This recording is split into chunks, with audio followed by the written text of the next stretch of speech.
why I love, coaching people now is that you don't have to be special. You don't have to be this wizard. You just have to continue to show up and be willing to be coachable. Like, there's fundamental things in life and in business that you need to do. And as long as you continue to show up, like, you will win, period.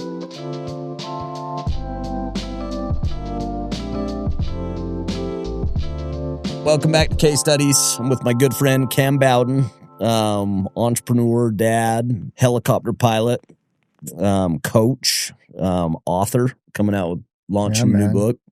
All those things. We've been friends for a couple of years, been closer friends for the last, probably 12 months, and it's been really fun for me to kind of learn and hear about your journey. And so, anyway, I've been trying to get you on here for a long time. I know, man. I'm excited that we finally have been able to line it up. Came all the way from Arizona. Yep. Come spend a day. Earlier today, we were jamming on one of the other businesses you own, a business called Coconut. Yep, Coconut Cleaning. Yep, a cleaning company that just real cool business model that it was kind of a part of your original business, right?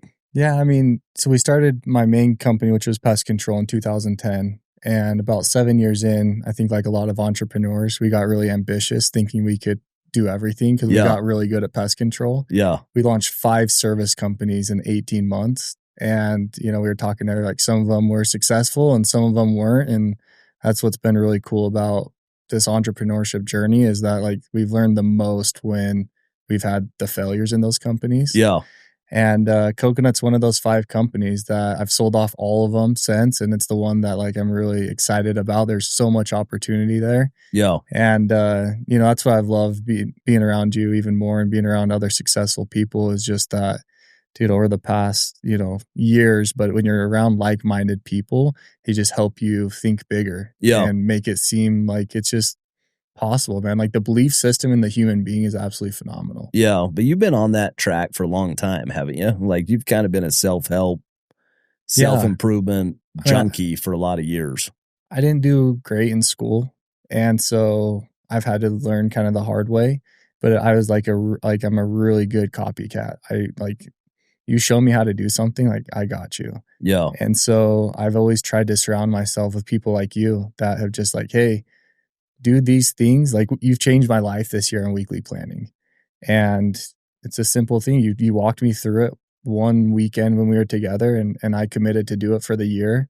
Every Sunday, haven't missed. I'm really proud of that. It's like, hey, I will not miss this Sunday. That's incredible. And because if Casey's telling me to do this thing, and it's been so impactful. Yeah, so maybe let's go there, because there's all sorts of different places we're going to bounce around today. Okay. But this was a unique experience that I had with Cam. So our business, we're always sourcing deals and raising capital, and so we're always networking and spending time with founders that exited companies, and ended up going on a golf trip with you.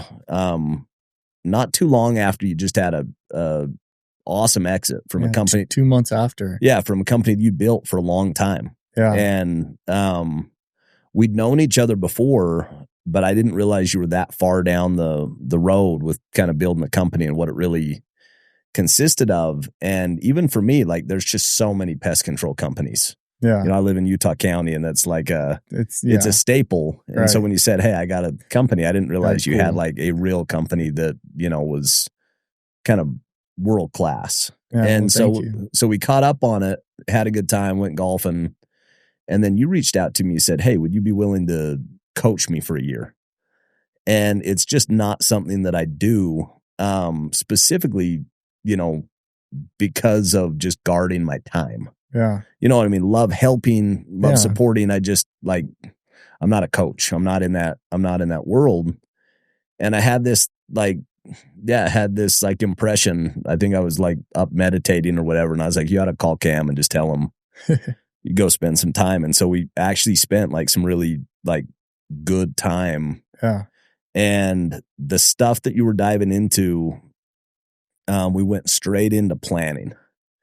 And I think for me, it's been life-changing. When I teach up at BYU, one of the things that I teach every semester is planning, and specifically that system, because it's just been so it's the habit that makes all of the rest of my life better. If I can actually do well in that hour to 2 hours, it changes everything for me. Yeah. And we went through it. And the thing that I've been so impressed with you is that, yeah, you have done it every week. Yeah. And then it's like this compounding benefit of not just doing it, but like putting real actionable stuff, kind of life-changing type stuff with your marriage, yeah, with your businesses, with your kids, like very deliberate effort. Yeah, and I'm not sure who your audience is on this podcast, but I mean, even looking back, like, so I ran Green Mango for 14 years. For the past 6 years, I've always made over $1 million a year. And I was kind of in this phase, like just sold. We were actually, my anniversary's in December, and I'll never forget my buddy Jason Jarvis called me and said, "Hey, Sandlot's doing a golf trip. Do you want to go?" And I'm just kind of sitting there like, I don't really need, like, I think I'm kind of done networking. Like, I've kind of, like, in my mind, like, I just had this huge exit. Like, I'm good. Like, you know what I mean? Yeah. But there's just something in my head that's like, no, like, you want to continue to be around the people that are up to great things. Yeah. And, I've just always listened to that voice of just like, hey, put yourself out there, go to the networking events, go be around people. And so, I told Jason, I was like, hey, I'll go. And, that week, what is it? They're usually like 3-day trips. Like, I met Dave Hunter that trip, which has been just absolutely phenomenal. Yeah. We deepened our relationship. It was after that golf trip. I'll never, we were in the Ford. Dave Jensen was giving us a ride home. And I was like, dude, will you coach me or consult me or whatever? And you said no, but we were meeting the next day. And then that morning you're like, yeah. And then you get into weekly planning. And so, like, when I look back just in the last 10 months since that has happened, it's like, this is phenomenal. And it all started from continuing to want to network and not think that I already arrived. That you arrived. Or that, and just being coachable and being teachable. And I think that's the biggest mistake that a lot of people make, is that they think that they know everything. Yeah. And so, like, just little things, Charlie Kirk, in their funeral, his wife talked about how Charlie would always leave little notes for his wife around the house. It's like, I started doing that the past 3 weeks, and it like makes my wife's day. Like, they love it, especially when I go on trips. Yeah. And so, like, just like you said, like, success leaves breadcrumbs for people. Yeah. And so being around people that are doing the thing, whatever that might be, like, they're gonna inspire you. And for me, that fires me up. Like, ultimately, that's the reason that I did this podcast. Yeah. Like, me and my wife were laughing about it the other day. It was probably 12 to 15 years ago that I did this thing. It was called the Success Project. Okay. Where I would go interview really successful people with like a recorder just so that I could like record it. And I was going to do something. I was going to put them in a book, or I was going to do something, but I was like sitting down with the most successful people that I could sit down with. Yeah. And it was this desire for like those breadcrumbs, the way you're describing it. Like, this person is where I want to be. Like, I want to be like that when I grow up. It's either they really successful in business, or have a really excellent like physical health, or like you can just tell they have a phenomenal marriage, and you're like, that's what I want, you know? Like, how did they do it? And so just trying to like just go ask them versus wondering or assuming. And so it's always fun for me when I find people that are like-minded. And so, like, calling you out and kind of giving you a compliment, you had every reason to be complacent and be cocky. I mean, it's almost a 10-figure exit that you had, building an incredible business. But you got a lot of life to live. You know what I mean? And I think that was the thing when I was listening to you, I was like, for me, business is a spiritual game. Like, the building of the business is as important as the outcome itself. Like, I remember sitting in your office and I was like, hey, Casey, like, as long as I just don't, like, I'm just want to be safe with my investments. You're like, I want to throw up in my mouth. I was like, dang, dude, like, you got me. Like, because I was just like, dude, I don't need to go hit these huge home runs anymore. Like, I'm good. Like, this was my home run. I'm good. And I'm like, I just want to have wealth preservation. You're like, that makes me want to throw up in my mouth. Maybe that was a little strong wording, but it got my attention, man. Yeah, like, for me, like, I want to, I see I see all that stuff as the parable of the talents. It's like you're given physical talents, you're given, my money is a talent, it's a stewardship. And I think, at some point I'm going to meet my maker and I'm going to have the conversation of what did you do with your talents? Did you multiply them or did you hide them under your bed? And I want to be in the business of multiplying my talents. Like the whole reason to grow it is so that you have more to give and more of a dent that you can go make in the world. And so for me, I want to grow it as big as my capabilities can grow it so that I have more of an impact that I can go make on the world. Like that's what drives me. That's what drives Chelsea, Yeah. Super passionate about it. She's building out our foundation right now. And so cool. We're going through like our annual budget. And that was another one that you implemented that I think you've liked is the budgeting and, really kind of getting your hands around the inflows and the outflows of capital and also like being deliberate on where you want to invest in experiences and all those things. But when we go through our pie, a third of our total spend is charity, like 1/3 of our entire spend. And I was like, I see the number. I'm like, whoa, we're getting after it right now. And then I settle in. I'm like, that's exactly how I want it to be forever. Like I want us to continue to grow that number. Like when I'm thinking about growing spend, I don't want to grow in consumption. I want to grow in, impactful giving. Like, how did you build that muscle to give? I know you've talked about carrying around the bag with $100 bills and that, but like, how do you truly build that muscle? Yeah. Todd Peterson was there's so many examples of people who are super generous, A guy in my life today that I really look up to is a guy named Brian Murphy. Okay. Brian and Luis, they're just so charitable. Jeremy Andrus and Kristen, so charitable, and so there's examples of these people in my life that I really admire. Alex Bean and his wife are kind of in that world of this category of just people that, have a heart to give and, want to go make an impact. For me, it was being younger and having this mentor in Todd Peterson that if anybody knows Todd, he always makes money.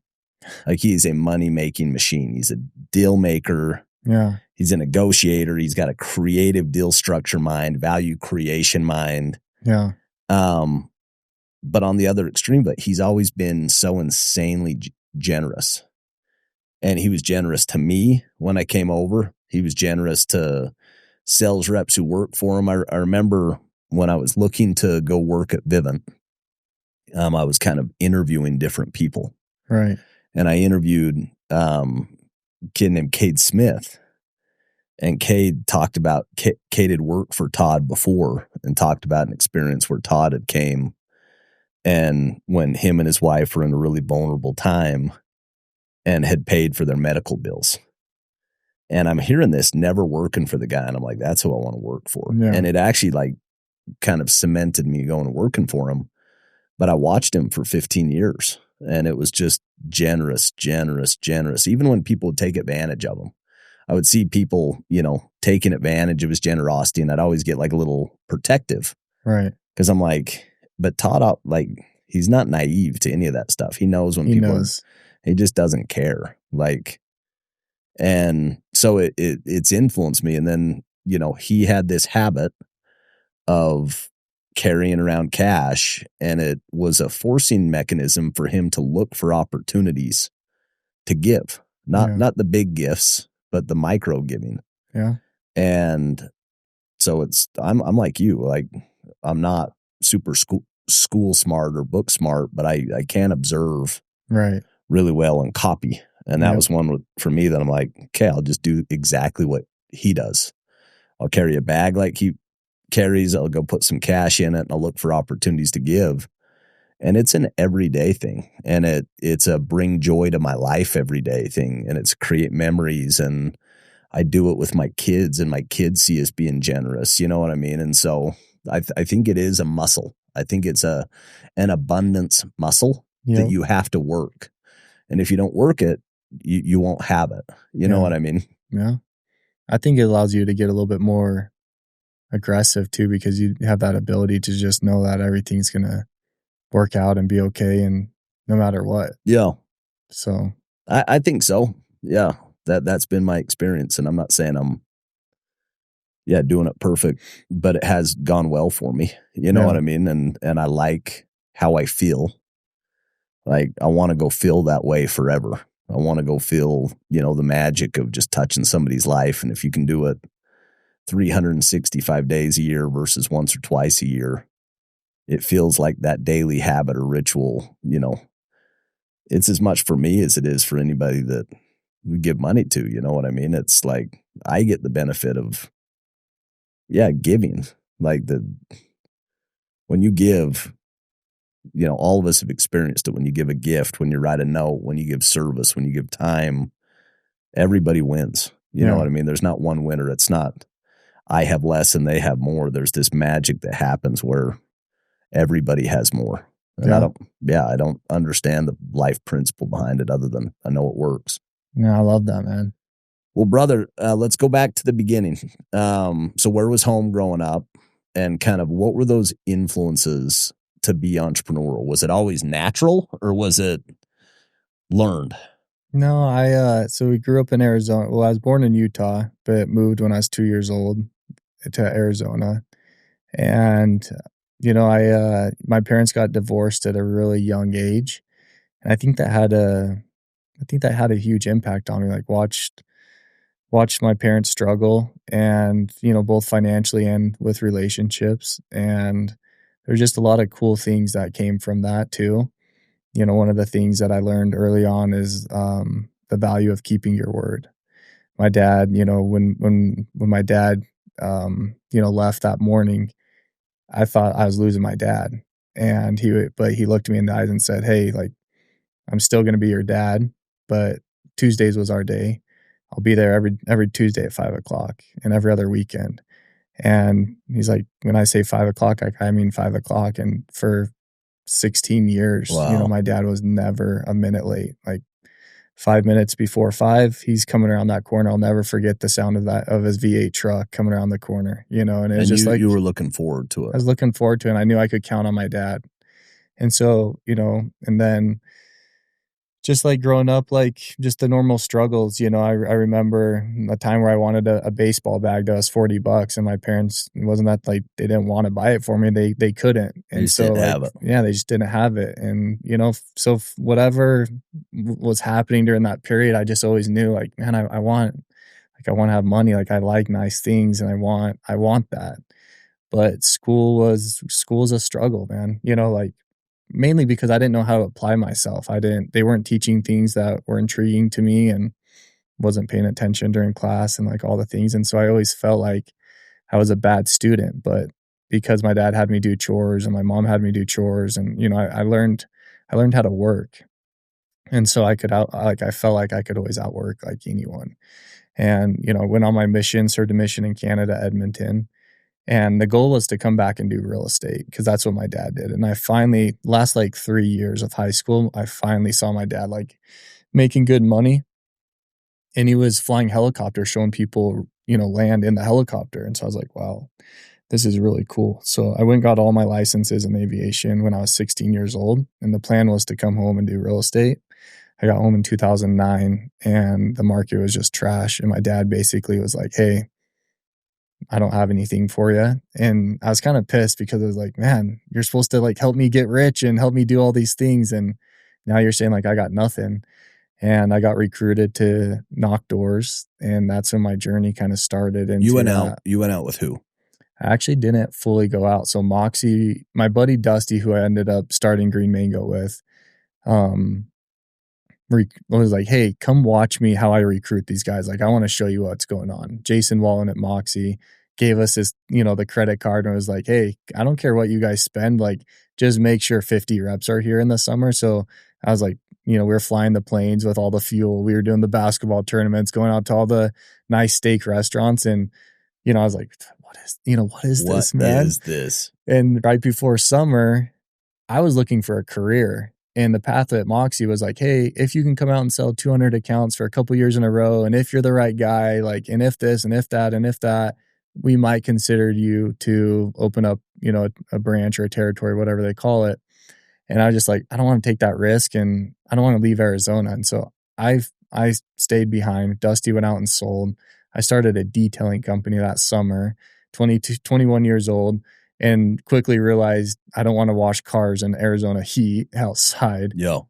Dusty came home and was like, hey, Moxie's great, but I'm going to start my own pest control company. I want you to do it with me. And at the time I was like, no, I'm good. I don't know what I'm doing, but I'm good. Yeah. Dusty's one of the greatest salesmen you'll ever meet. And he talked me into it. And so we started Green Mango, man. We started with one truck and we just started knocking doors. Dusty taught me how to knock doors and come out of that comfort zone of just my shy personality. Because, on the mission, you get a little experience of that, but knocking doors in the mission, just they aren't the same. Yeah. And so it was just like a really cool, for 6 years, I knocked doors every single day except for Sunday. And it was just like feast or famine, man. We just had to make sure that we were pulling in, 4 to 5 accounts each a day. And that's what paid the payroll, and had a couple cool. Isn't that crazy? Yeah, man. You're like, literally, if you don't sell something, payroll doesn't get hit. It was like, I feel like an old man looking back now. It was like one of the most stressful, greatest times of my life. But like, we literally went through everything. Like, there was a period where we weren't billing our customers. Like we didn't know anything. Like, we didn't go to business school. We didn't have examples. Like, we didn't have a CRM. We were running our customers on a spreadsheet. And, like, Dusty was sleeping in the office. Like, he slept on the conference room floor. And, there's just like any story, like, we had it. And so the fact that we were able to like pull together and start with one truck, and when I sold, we had 150, the largest company in Arizona, was just like, I don't deserve this. And when I look back, it's like, it's all because we just decided to continue to show up every single day. And that's what was so cool about the message, and why I love, coaching people now, is that, dude, you don't have to be special. You don't have to be this wizard. You just have to continue to show up and be willing to be coachable. Like, there's fundamental things in life and in business that you need to do. And as long as you continue to show up, like, you will win, period. What was the hardest time you ever had in that business? Like, what was the scariest time? So 8 months in, we were like, we want to run a door program. Well, if you want to run a door program, it takes money. We didn't have any money. Yep. I went to my dad and we said, hey, 5% is either 65 or 75 grand. Will you put this in? And I was like, sure. He tells it now. He's like, I looked at this as college. Like, if I lose it, whatever. Cameron didn't go to college, so this is his college, And so he put it in. And of course, we just blew through 65 grand so fast, in a good way. Like, we sold these accounts, back ends are due. Anyways, we went back over the next 2 years. We ended up borrowing 250 grand from him, and he owned 20% of Green Mango. And there was a pressure there of owing your dad money. He didn't put that pressure on, but it was this unspoken pressure that was just like, wow. And I'll never forget, we were probably about 4 or 5 years in. I was in Maricopa, which is like, a really small city outside of Phoenix. Just, $200,000 to $300,000 homes, 2,000 square feet, small. The backyards aren't done. Just kind of lower income people. And I'm in this Pest truck, 120 degrees, and we're in the backyard. And I'm on a 3-way call with my dad, Dusty, and myself. And we're saying, hey, Dad, I don't know how anyone makes money in pest control. Like, we're going to sell this thing. If we can get 250 grand back to pay you back, like, we're going to do it. And my dad's like, all right. And so we literally tried to sell the business, and we couldn't. No one wanted it for 250 grand. And like, I look back and it's like, man, I'm so grateful that nobody wanted it. Yeah. And because I didn't want to let my dad up, I didn't want to just close the doors. And so like, I had this weird balance of wanting to continue to show up, and we just kept showing up and doing our thing. And like, it ultimately led to, what it was. When the breakthrough happened, when was it like, oh, wow, it's working? Probably about 7-8 years in. Isn't that so insane? 3 years after that period. When it was like, oh, wow, we've got something here. Yeah, I went from like making no money. I didn't take any money for 6 years at Green Mango. And then you got married pretty early too, right? Yeah, so I got married a month after I started Green Mango. Oh my gosh. Here's the cool story. So my dad was like, I needed a little incentive to go on a mission. And my dad's like, hey, if you go on it wasn't like I'm not going to go. And then my dad bribed me with this, but he knew, about 2 years before, he's like, hey, just so you know, if you go on a mission, like I'll buy you whatever truck you want when you get home. And I was like, oh, that's kind of a cool, like little kicker. And so when I got home, like the nicest trucks were like 50 grand. And when I got home and he's like, all right, you can have 50 grand or you can have the truck. Your brother-in-law is buying these houses in Phoenix and you can go get 2 houses for 50 grand and they'll pay you, like 3 grand a month. Wow. And so I lived off to 3 grand a month. My wife taught dance.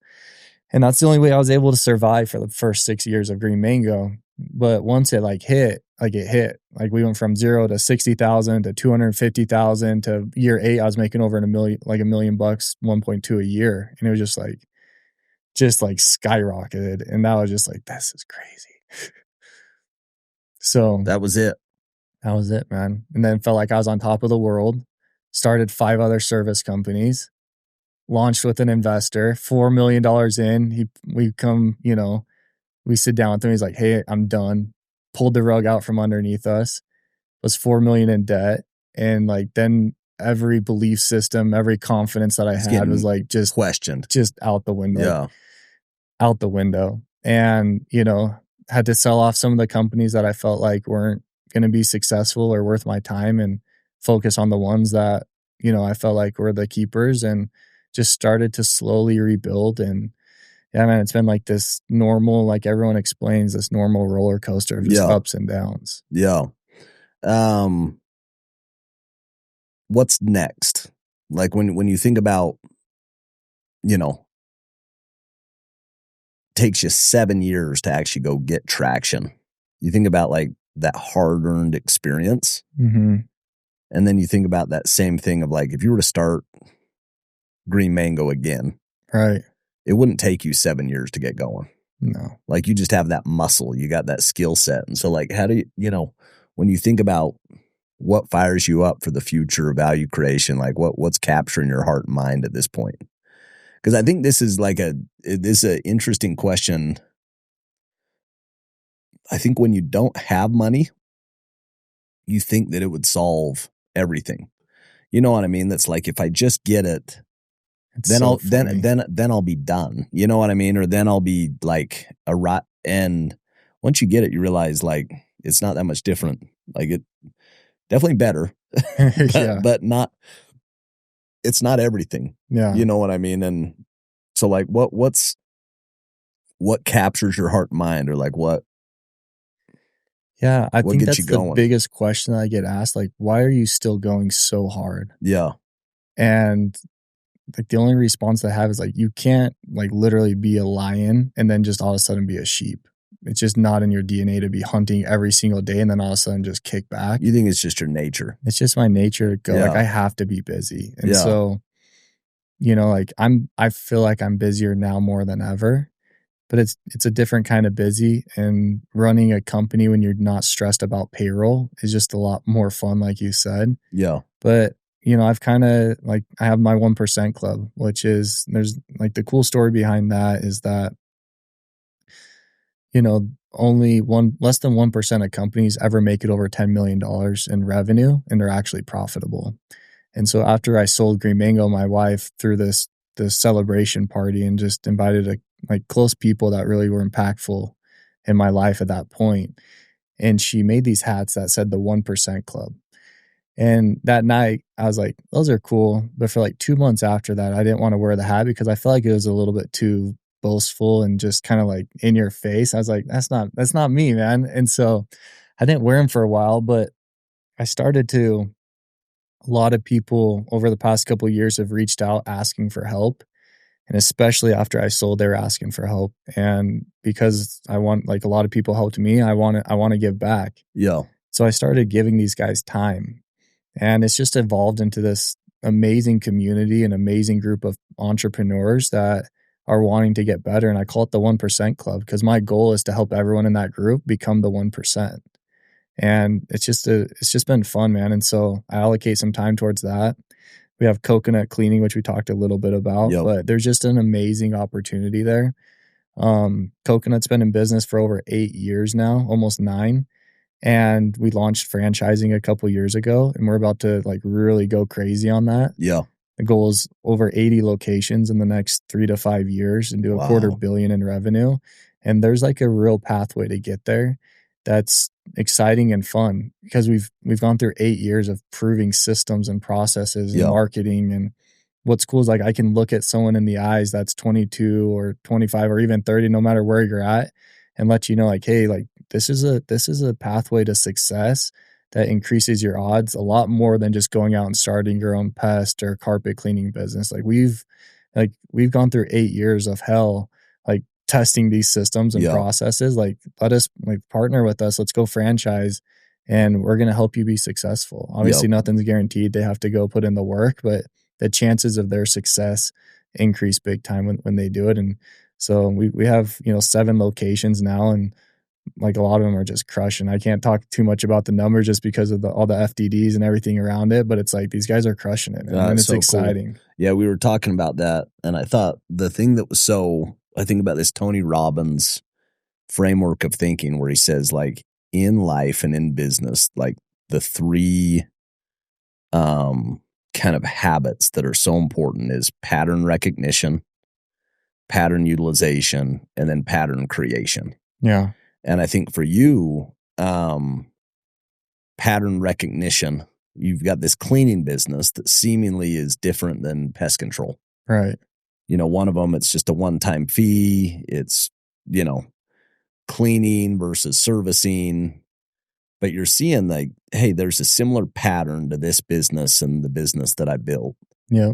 And then it's pattern utilization. And the when we were talking about stairs, the big takeaway was recurring revenue and services. Yeah. And saying, I sold my company on a multiple because of the services. Yeah. Not because it was a one-time pop, but because there was a recurring revenue and there was a relationship with the customer that you could, count on, and you could actually put data behind it, and you could put a multiple on that revenue because it's sticky and somebody values that customer.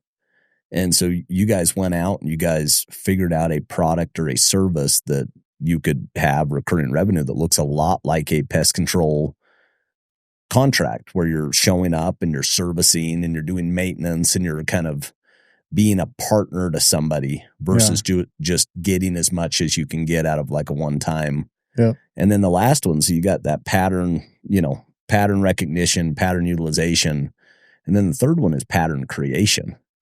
Where it's saying, how do I take things from 3 businesses, 4 businesses, 5 businesses, mentors that I've worked with, and take the best pieces of those and bring them into this and go create something that doesn't exist anywhere else. Yeah.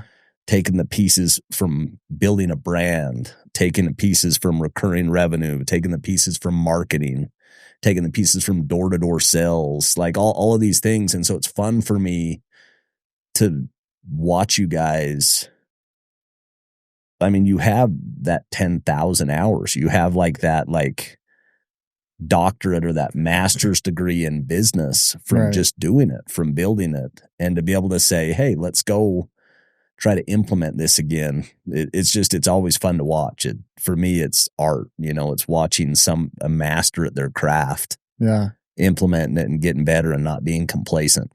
Well, that's why I'm so passionate about mentorship, is that like, dude, like they can literally give you the lessons without the scars. Yeah. And so, we're looking at partnerships, like I've told you, with people. And obviously we talked about it too. And it's like, man, if we could have Casey or a guy like Tommy or Jeff come in on this business, like we know a lot, but they know even more in different areas, and we can leverage their expertise. Like we'll get further faster. Yeah. And that's what's really been fun with the exit too, is like the doors that it's been able to open and just have the conversations with people and get in the rooms and continue to brainstorm and network. It's been priceless, man. So I'm really excited. Like we've always had 5 different companies going on, and now it's like the 1% Club and Coconut. And luckily I have a business partner at Coconut that just crushes it. and like it's his everything. Yeah. And he's all in on it. And so it's just fun to like be able to narrow in on that business and really go hard on it. And like I know it's going to be successful because we have all the components that it needs. You got the ingredients. Yep. Talk to me about marriage.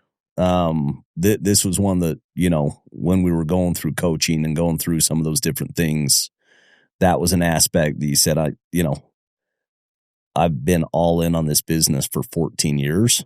Yeah. And I need to make adjustments. Like, talk to me about the last one, what you guys have done up until this point, because you guys obviously have an incredible marriage, but also like adjustments that you made to like just be a better husband. And no, it's, I mean, I don't think anyone, maybe there's some people out there that do enough vetting before they get married, but I was 21 years old. My wife was literally 18. And you guys were babies. We were nothing, man. And so we dated for typical like LDS, like 6-7 months, dude. And like I was in love, it's just like smitten. I just was so lucky that was as supportive as she was. Yeah. And that's like, I don't know how people do business without a supporting spouse. And that's who Liz was. Like she was just always there and always just cheering me on. And what's cool is like, because a lot of people ask that question because a lot of people don't have that. Yeah. And one of the things that Liz talked about, and I feel like I did a horrible job at this, but she felt like I always gave her light at the end of the tunnel. Like, hey, this is our goal year 5. This is our goal year 8. This is, and she's like, Cameron didn't always hit those goals, but at least like he tried to give me that peace of mind. Towards it, yeah. And she's held me accountable to do the little things like put the phone down when I get home and, be present with the kids. And so like, I think the biggest thing where I was talking to you about is like, because I have this nature to want to keep going, it's like, man, sitting down with Liz, and this is where you came in with like, hey, Chelsea and I take a vacation once a quarter. Yeah. And we plan out what the next quarter is going to look like. And we just get on the same page. And I think that's been the biggest change that's happening this year is just the walks at night together, trying to get our 10,000 steps a day in. Yeah. And just, going out and being with each other and just, hey, this is what I have going on. This is what I'm up to. Cause she still doesn't completely understand like why I'm wanting to push so hard at 1% like, and hey, coconut.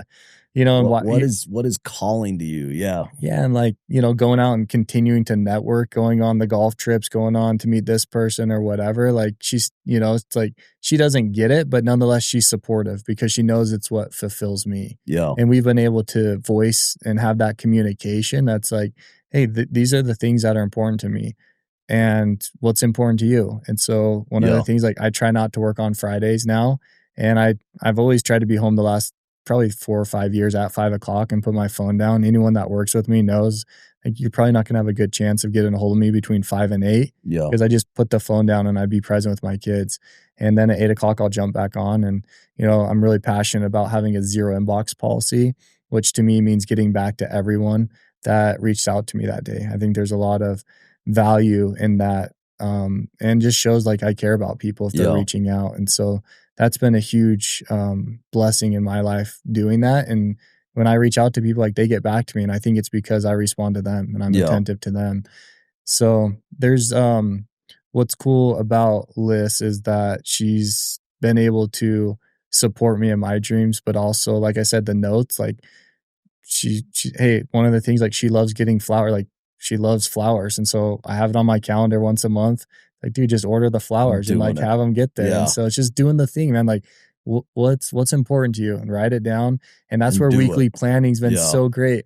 I have the list of 10 things that Liz loves. And so when I go over, the husband hat, it's like I choose one of the 10 things that week that I'm going to do. And then I go put it on my calendar and then I go execute. Yeah. It's so simple, but like no one does these things. What's simple is knowing what to do. What's profound is actually doing it and having a system to capture it. Yeah. And I think that for me, what you were describing right there, we talked about that. Yep. And it's interesting because we didn't spend a ton of time on the coaching stuff. Yeah. But the stuff we went over is the stuff that's been the most important stuff in my life. Yeah. Like for me and Chels, that quarterly offsite is the most important days of the year for us. So it's cool. Being intimate. It's not having any work. It's all in on each other and specifically on our kids. Yeah. Every single one of our kids, and having a plan for each one of our kids, and then having a plan for each other. And then even looking forward 3 and 6 and 12 months and saying, what's coming down the road. Right. Because I think that expectation management, frustration is a violation of expectations. Yeah. And when you, just like you said, I, gave her light at the end of the tunnel. When we give each other light at the end of the tunnel, where, like, for me, I remember we did one of these about the same time that we met last year. And Chelsea, we go through our calendar, and she was gone every weekend for the next 4 months. Dang. Every weekend. Because she's doing her MBA. So it's every other weekend. Mm-hmm. And then my daughter is in like this hardcore cheer. Yeah. And it just worked out that it's Dallas and Phoenix and California and Georgia. Yeah. And we got 5 kids. So one of us goes with my daughter and one of us stays with the rest of the kids. And, Chelsea usually goes with Ava, and then I stay back with the family. Yeah. And it was really good for me because that hasn't been our life. Most of our life, it's Chelsea that's like man in the home front, and I'm the one that's out working. Yeah. And there was the switch where it's like, she's doing her MBA and our family's in a different cycle than it has been at any other time. And I think there probably would have been frustration if we hadn't talked about it and said, hey, we got to gear up because this next 4 months is going to be intense. So like, what can we do proactively to make sure that we're good? If we're going on dates, if we're going to the temple, if we're like, what are these things that we got to really be proactive and build it in our schedule early in the week, because weekends are out. Yeah. Anyway. Well, no, that's listed, and I didn't really know. Like, she didn't know if I was going to be the full-time, like, stay-at-home dad when I sold. And I think she kind of expected that, because that's kind of the picture that I painted for. Like, hey, just let me get through this, especially that last year of the sale. It was never work again. It was crazy. I was like, babe, once this is done, like, I told my kids, like, you can throw my phone away. They always remind me of that. And, it's like there was some head, we butted heads there for a minute because we just weren't communicating. And that first trip, we went to Tennessee, and we just got on the same page, and whether I talked her into my vision or not or whatever, but it's like, hey, it just came down to let's meet in the middle of where I need to feel fulfilled and what you need, and let's just make it work and be on the same page. Yeah. And so it's been cool, man. It's been fun to watch you guys. You see couples that have like a cool marriage. You can tell they have awesome synergy and, are on the same page. And, Chelsea and I, like, we look at you guys as kind of that are some of our friends that, have a special marriage. You can see you guys have a cool marriage. Blessed, for sure. Yeah. Talk to me about your heroes. Who would you say are like the people that you look up to that, have influenced you the most? It's funny. I'm writing my book right now, and one of the things that they have you do is the endorsements at the end. Like, hey, who do you want to write in as an endorsement? And so, like, I've been on this thought of the heroes, the people that like went back and they push you to get like big name people so that they can push it on their platform. Yeah. And it just felt like it was inauthentic to me to go get people that I know, and I know if I reached out to them that they would give it to me. But it's like, as I thought about it, my heroes are the people that were by my side. And so, like, the endorsements are the people to me that have been impactful to me in some way, shape, or form. Like, I asked you to be one because you've helped me, manage my money this past year and get that house in order. You work your whole life trying to make all this money, and then you make it, and it's a whole new level of stress of what to do with that. And I can't thank you enough for sitting down and being that person that's like, hey, like, one foot in front of the other, like, this is how you set it up. And there's a couple people that were just great examples to me. One's, Leroy Breinholt. He's a commercial property guy. He's my best friend's dad. And he's just a guy that he was probably like you. He's just always handing out money to people and always giving and service. And, was like a man of God. He just got back from his mission. He was a mission president. And he's just always that guy that was just again, like I just copy people, and it's like, hey, this guy puts God first. He's a good family man. He's giving. He spends time with his kids and people. And it's like, I want to be like that. That's what I want to do. And so like, I don't really have like this huge, like famous hero. It's the people that have just been impactful in my life. My mom, my dad, and then I had my buddies like Craig, Brian Holt, James McCabe, Rob Horn. I have him write the endorsements because like my buddy Rob, he was the first one to make $1 million in our friend group, and I was making nothing. And every single Saturday, man, we'd go out to dinner with him, and he'd pick up the bill every Saturday because he knew I couldn't afford it, man. And it was just like he gave me that belief system, but also he paid for my dinner, and like those are the people that are my heroes. We had our 20th anniversary, or we have it this year, and so we go on a trip. We go to Spain, and I go with my best friend, kid named Brian Stevenson. Him and his wife Erin. We got married like 3 months apart. I've known him since I'm 5 years old. Yeah, you guys have just done life together. We've done life together, played sports together, got into trouble together, went on missions, came home, went in, have invested with him since he did his first deal and every deal since. But it was this, like what you're describing with these friends, that it's like, it's fun to go through life with people because everybody wants to be your friend when like things are going good. Right. It's when things weren't going good. You can't find too many friends, you know what I mean? But you find some, and the ones that you find are really special. The ones that are there when you don't have much to give them other than just, your best. Yeah. Those are the ones that are special. And it's fun that you have that story of your buddy that the first one to ever make money. You're just like, if this dummy can do it, I know I can. But also like that he loved you, and he kind of had, sensitivity that like, hey, we're not all in the same spot, but I know Cam will be there.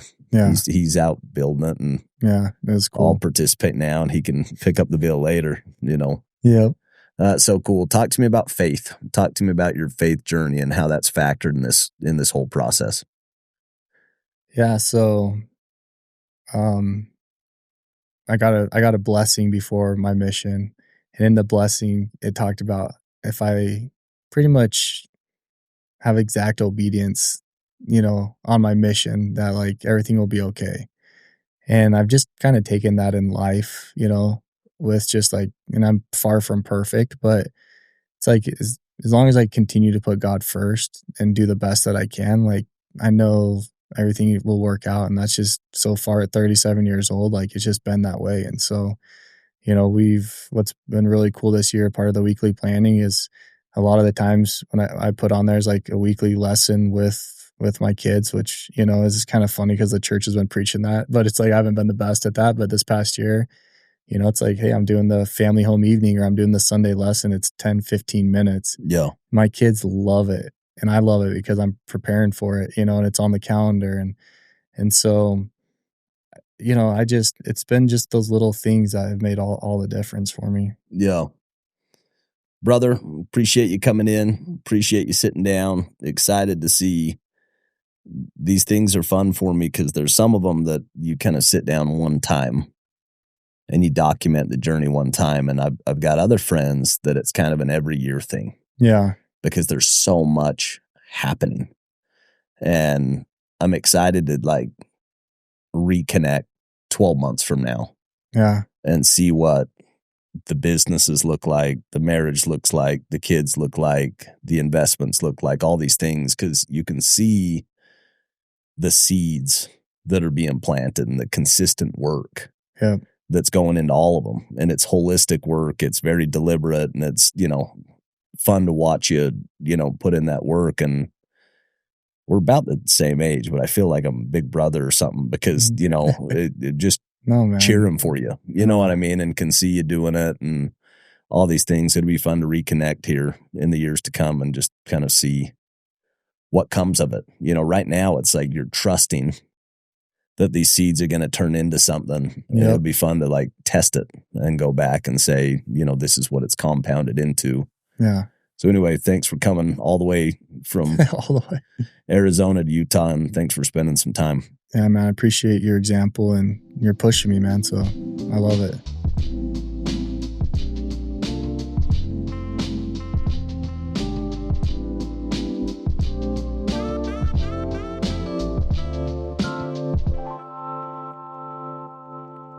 This podcast is brought to you by Sandlot Partners.